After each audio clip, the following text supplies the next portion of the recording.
사람 이렇게까지 180도 달라질 수가 있나요? 질서 유지 위해서 국회 들여보냈다라는 윤석열의 발언하고 맥락이 같은 거잖아요. 폭동은 자기네가 일으켜놓고 울면서 용산에서 그 앞에서 했던 게 계엄 직후 이제 12월에 한 거고 전혀 딴소리 하는 게 작년 2월이거든요. 2월이면 자꾸만 파면 헌재 결정이 늦어지면서 4대 4다 5대 3이다 이런 얘기 막 돌 때예요. 야, 너 그 탄핵 기각될 수도 있어. 너 똑바로 정신 똑바로 차리고 잘 생각해야 돼. 이런 얘기를 누군가로부터 듣고 압박을 받았을 수도 있겠죠. 대령인데. 대령으로서 누군가가 심한 압박을 했다. 파면 직전에.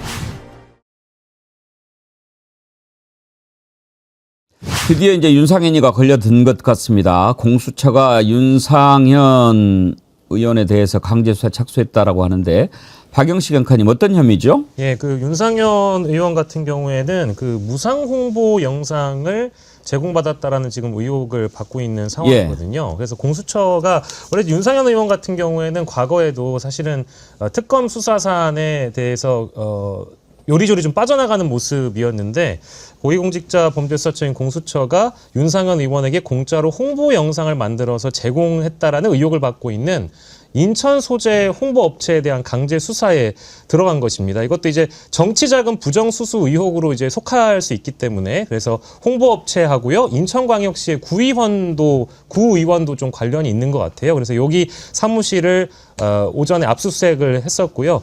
이게 지난해 9월에 윤상현 의원이 자신의 공식 유튜브 채널에 올라간 동영상이나 홍보 컨텐츠를 무상으로 제공을 받았다라는 그런 주장을 한 바 있는데 이게 1년 6개월간 무상으로 받아서 유튜브에 게시를 했고 이 영상의 단가로 따지면 한 6천만 원 정도 해당한다고 하거든요. 6천만 원. 예, 그렇습니다. 그래서 이게 정치자금법은 제가 알기로 100만 원 이상, 100만 원 그렇죠. 이상이 확정되면 의원직 상실형이기 때문에 금액으로 따지면 상당한 금액입니다. 김영남 의원님, 이건 선거 기간이 아니더라도 이런 걸 무상으로 받으면 정치자금법 위반이 되는 거죠? 그렇죠. 선거 기간하고는 상관없죠. 근데 이거 계약서 썼나요? 윤석열 의원이?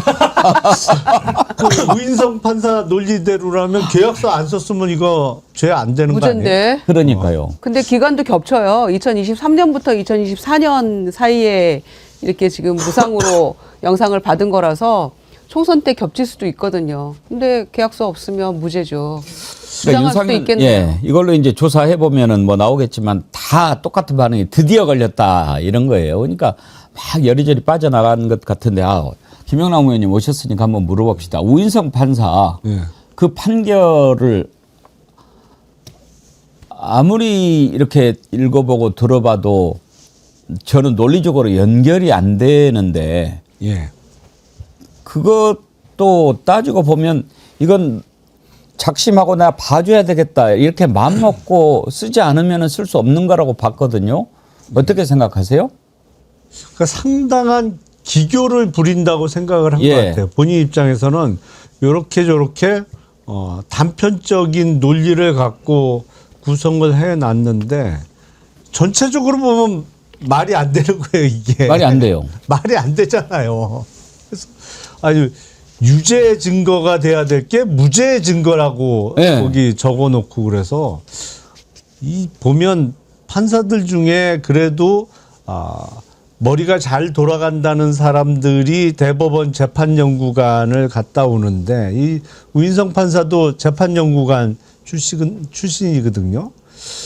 근데 이게 전체적으로 보면 말이 안 되는데 본인은 그거를 상당히 논리를 잘 조합해서 썼다고 생각하는 것 같아서 아마 지금도 그렇게 생각하고 있을 거예요. 어제 영웅본색에서 이병철 변호사한테 물어봤더니 100% 저건 직위원회 아니죠 조의대의 앞잡이다 확신한다 그렇게 얘기하더라고요. 그렇지 않고서는 이해가 안 되죠. 하여튼 윤상현 수사는 어떻게 되는지 한번 보기로 하고. 근데 윤상현 의원이요 사실은 만만치 않은 사람이에요. 그 전에 기억하시는지 모르겠는데 그 한바식당 업주 관련된 사건이 있었어요. 그게 뭐냐면 윤상현 의원이 2020년 총선으로 기억하는데 그때 무소속으로 출마를 합니다. 그리고 국민의힘 그 뭐 당명은 딴 거였습니다만 그쪽에 안상수 전 인천시장이 공천을 받아서 그 지역구에 출마를 해요. 근데 총선 직전에 한바식당을 운영했던 사람이 어떤 폭로를 하냐면 내가 안상수 시장한테 뇌물 주고 한바식당 운영권 받았다라는 거를 폭로를 해요. 그래서 결국에 안상수 시장 그 후보가 떨어지고 윤상현 의원이 무소속으로 당선이 됐는데 나중에 보니까 그게 허위 폭로였어요. 그래서 그 한바식당 운영하던 사람하고 윤상현 의원하고 같이 기소가 돼서 하급심에서는 유죄가 선고돼서 거의 이제 확정만 되면 정치 생명이 끊어질 위기에 처했는데 결국에 그거는 그때 제 기억에 대법원인가 무죄를 받아서 살아서 돌아오더라고요. 윤상현 의원이 결코 만만한 사람이 아니에요. 그렇죠. 뭐 그러니까 지금 몇 선이에요? 5선 5선인가 아닌가요? 네. 되지 않나요? 그리고 뭐 최근에 또 그 저기 소송이 있었습니다만 남영희 그 인천 미추홀구 후보가 예. 마찬가지로 그때 표차가 171표였던 걸로 기억납니다. 전국 최저 표차이기 때문에 뭐 재검표도 하고 했던 노력이 있었습니다만은 어쨌든 대법원 쪽에서 판결은 이거 소송을 기각을 하면서 윤상현 의원의 의원직을 계속 유지시켜 준 거니까요. 그런 거 보면 계속 뭔가 윤상현 의원은 위기일 때마다 자꾸 기사회생하게 되는 그런 운명을 타고난 사람인지 모르겠습니다만은 참 대단한 사람, 어떤 측면에서는 대단한 인간이긴 합니다. 하여튼 뭐 그리고 노는 그 공간이 다르잖아요. 전두환 사위도 했다가 박근혜 누나라고 부르기도 했다가 막 이러는 거 보면 개인기는 있는 거죠. 어쨌든 100% 승소를 한 사람이거든요. 윤상현 의원이 지금까지 걸린 게 되게 많아요, 실제적으로. 근데 한 번도 유죄 판결을 받은 적이 없어요. 그러니까 그만큼 제가 볼 때 네트워크가 단단하다는 거죠. 그리고 윤상현 의원 같은 경우는 그냥 그 사람이 만나면 형동생이에요. 엄청나게 네트워크를 만들고 술도 엄청 많이 먹어요. 석탄주 같은 경우도. 그러니까 그렇게 예를 들면 자기가 가지고 있는 재정적인 힘과 본인의 예를 들어 스킨십, 그다음에 자기의 인프라 말씀하신 것처럼 그래서 저는 볼 때 법조계 기득권 카르텔이 분명히 있다. 이건 이제 윤상현 의원에게만 해당되는 게 아니라 최근 김건희 판결을 본다고 하더라도 개인이 무슨 영달을 얻으려고 판사가 그런 판결을 내리겠습니까? 상식적으로. 그 판결문을 보면 어떤 의도성이 있지 않고서는 저렇게 써야 될 하등의 이유가 없거든요. 전 그러면 이런 의도성들을 만들어내는 이유가 뭘까? 저는 거대한 사법규칙권 카르텔. 여기에 기대면 나는 항상 문제가 없더라라고 하는 이 확신이 오랫동안 구조화되니까 그 구조 아래에서 우리 사회가 작동하는 측면이 꽤 있지요. 그리고 뭐 오늘도 보니까는 아침에 그 김어준 TV에선가 그 얘기가 나왔는데 전환길 같은 경우가 얼마 전에 유튜브에서 얘기했다는 거 아닙니까? 그 윤석열과 만났더니 윤석열 얘기왈 파면하기 직전에 그 주요 로펌에서 연락이 왔는데 당신 내가 파면 안 시킬 테니까 6개월 후에 그 자리에 내려와라. 뭐 이런 제안을 했다는 얘기까지 나오는 상황이라면 이건 거대한 예를 들면 사법 기득권 카르텔 자체가 그 어떤 사법권을 통해서 자기의 기득권과 이익을 얻기 위한 다양한 일들을 해왔다라고 볼 수밖에 없는 것이고 그걸 잘 알면 살아남는 거죠. 아무리 동일한 죄를 짓는다고 하더라도 살아남는 거죠. 근데 김건희가 무죄니까 전 윤상현도 무죄건죠. 이 구조라고 한다면. 오늘 컨디션 좋아요. 그 전에 안 좋았단 말씀을 하시는 건가요? 아니 특별히 좋아요 오늘. 오늘 예. 특별히 좋아. 제가 다 느끼기에도 굉장히- 인정하잖아요. 네. 제가 보기에도 오늘 교수님 아우 네. 예. 다 인정할 때 받아들이세요. 겸손하게 받아들이게. 원래 좋으셨는데 특별히 오늘. 특별히 오늘 더 좋다. 순환이죠, 오늘? 뭔가 뉘앙스가 있어 지금. 예. 자, 컨디션 더 좋은 소식 하나 들려드릴게요. 드디어 김현태가 파면됐습니다. 김현태 아시죠? 코 훌쩍이.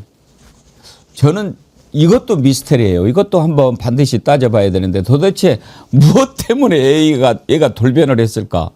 그 707 특임여단 그 단장이잖아요. 네. 국회 들어갔어요. 그리고 그 다음날 앞에 나와가지고 코를 훌쩍이면서 다 제가 잘못한 겁니다.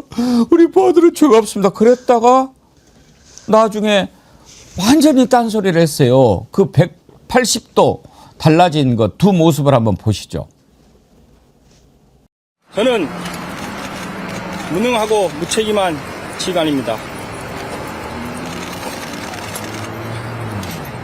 부대원들을 사지로 몰았습니다.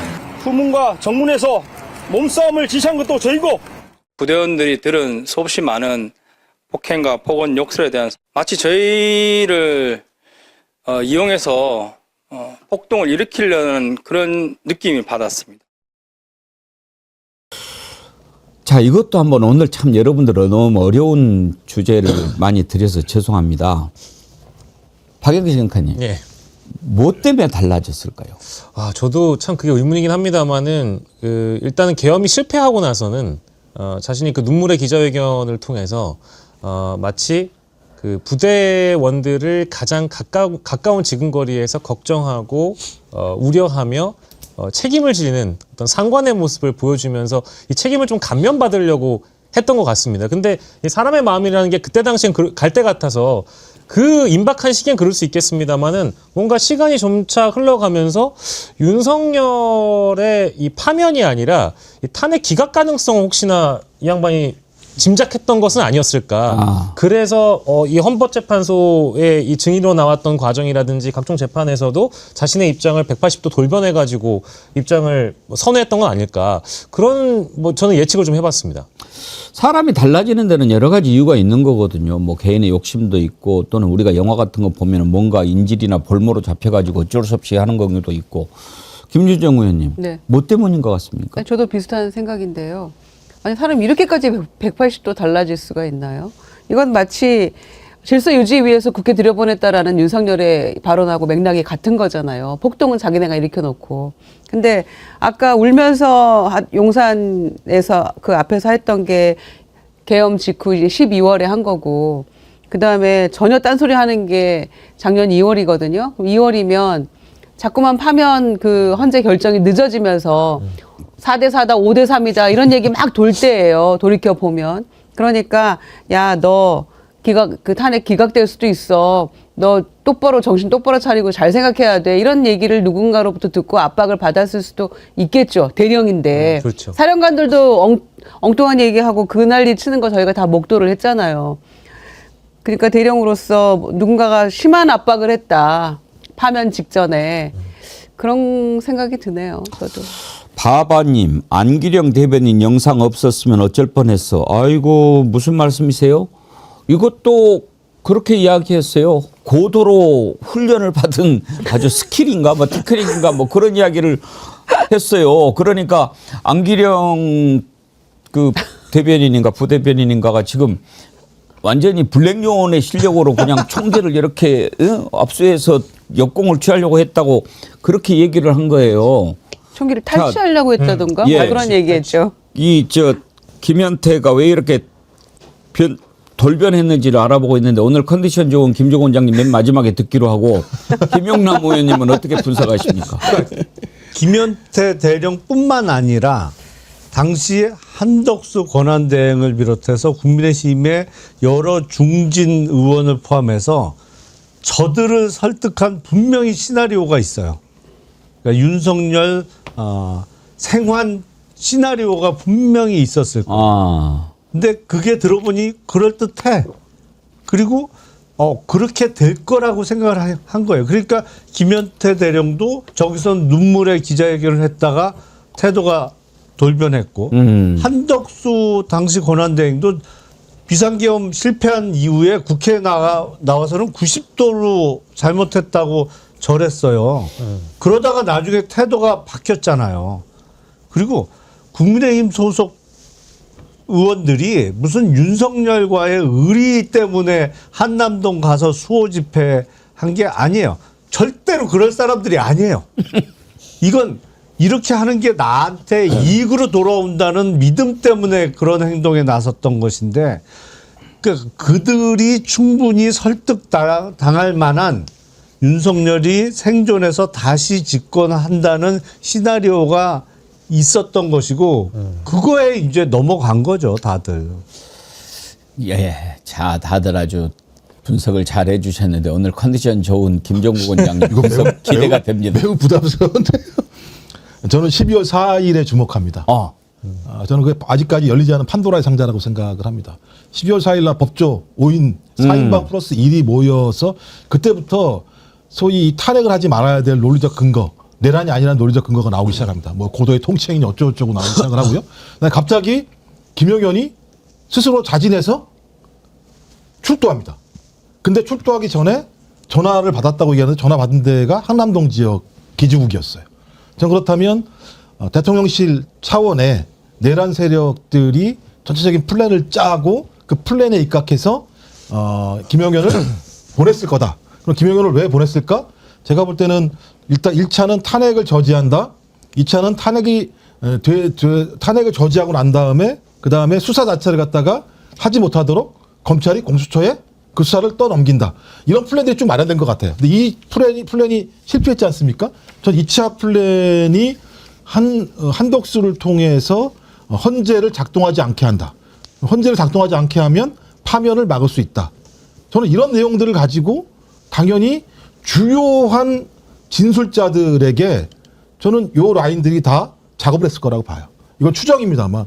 그러면 그 라인들 자체가 계속 내란 세력으로서 저지하려고 하는 큰 힘이 되겠죠. 거기다 결합된 게 뭐냐면 여론조사가 결합됩니다. 여론조사를 보니까 이상한데? 라고 그때 엄청 난리가 났어. 1월달 여론조사 보게 되면. 그리고 막 저지하고 싸우는 힘. 그러니까 윤석열이 저 싸우네? 계속 싸우네? 나중에 세포가 되긴 합니다만. 저는 그런 정황을 보면서 힘의 완벽한 하락이 아니라 균형을 맞췄다고 생각하면서부터 저는 그때부터 판단하는 거죠. 누구에게 갈 것이 맞는가. 이런 자들은 자기가 별을 달기 위해서 이쪽에 방향으로 바꾸는 거로 진술하기로 하지 않았나? 라고 하는 저는 생각이 들긴 한데 대부분 다 추정입니다. 좋아, 오늘 좋아요. 아주. 예. 참 잘했어요. 그래서 그 헌법재판관 임명 안 한 건에 대해서 재판이 또 남아있죠. 한덕수. 예. 이우리님, 곽종근은 박선원, 김병지 의원을 만나서 정상이 됐고, 김현태는 강선영, 임종덕을 만나서 그렇게 된 것입니다. 명쾌합니다. 영향이 없다고 아주 할 수 네. 없죠. 예. 그렇죠. 영향이 없죠. 저도 여기에 한 표를 주는 게 김현태는 제가 보기에 아주 단순한 자인 거예요.